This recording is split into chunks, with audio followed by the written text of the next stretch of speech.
ご理解第48節。我が子の病気でもかわいいかわいいと思うてうろたえるといけぬぞ。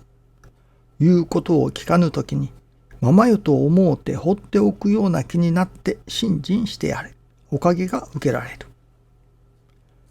安心と慢心は神一重。放っておくような気と言うても横着であってはならず、慢心ではなおさらいけぬ。医者でも自分の子供の手術ができるようになると一人前だと言われるように、メスを取る手に自信ができるからである。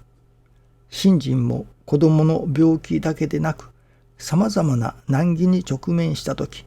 放っておくような気で信心することができたらおかげになる。一心の信心修行ができているときは、不思議な度胸ができて同じようなおかげが受けられる。本当は我が子もなければ人の子もない。境地が開ければ最高である。ここはもうお得を受けた者の世界である。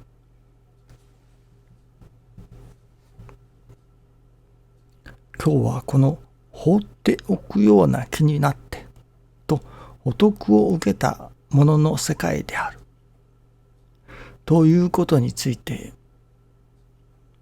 その関連を教えていただいたように思います。師匠は愛楽理念はご神徳をいただくための理念だとも教えてくださいます。信心をするということはご神徳をいただくことだとも。ではそのご神徳をいただくとはどういうことなのか。牙城牙欲というものがあります。その牙城牙欲があったのではご神徳は受けられないということなのですね。また放っておくような気になってというその世界は牙城牙欲を離した世界だからこそお得も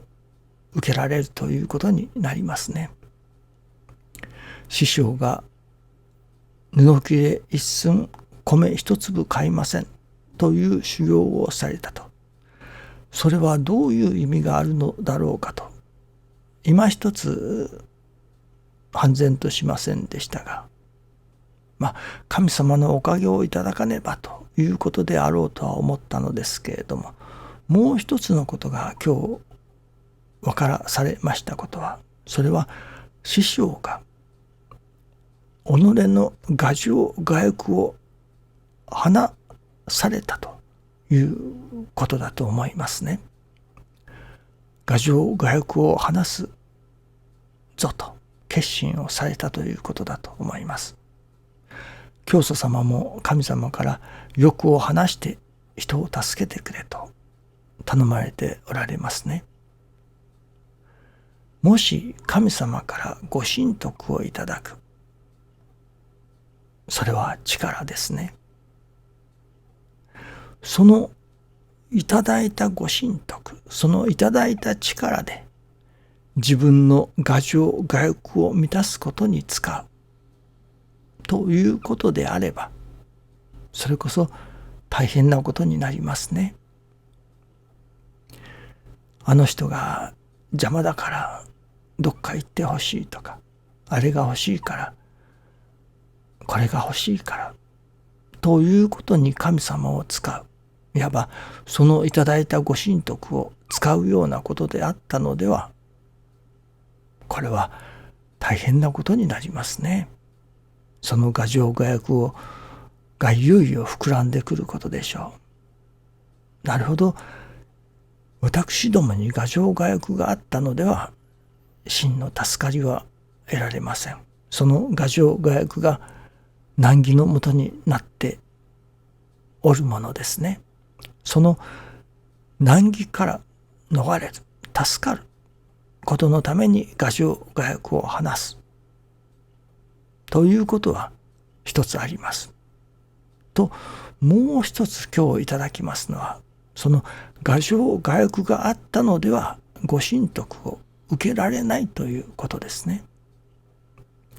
その受けたご神徳を自らの牙城牙欲を満たすことのために使うようなこと、そういう人には神様はご神徳を授けてくださらない。例えばここにお金ならお金、1億円なら1億円をその人に与えて、その人が自分の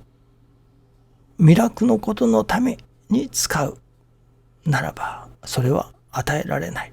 もしそのいただいたお金を世のため、人のため、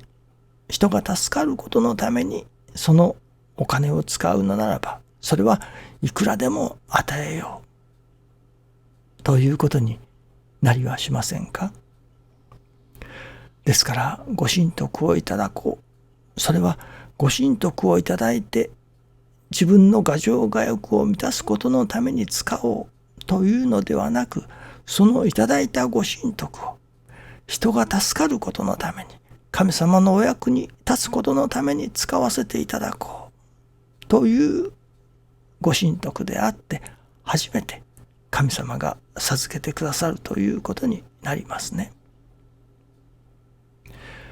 そのためにはまずはその人にその牙城牙欲がないこと、牙城牙欲を外すぞという覚悟ができていることを確かめてからでなければ、お金は渡せない、ご神徳は渡せない、力は渡せないということになりますね。ご神徳を受けたい、人を助けたいためにご神徳をいただきたい。それならばまずは牙城牙欲を外せということになりますね。どうぞよろしくお願いいたします。ありがとうございます。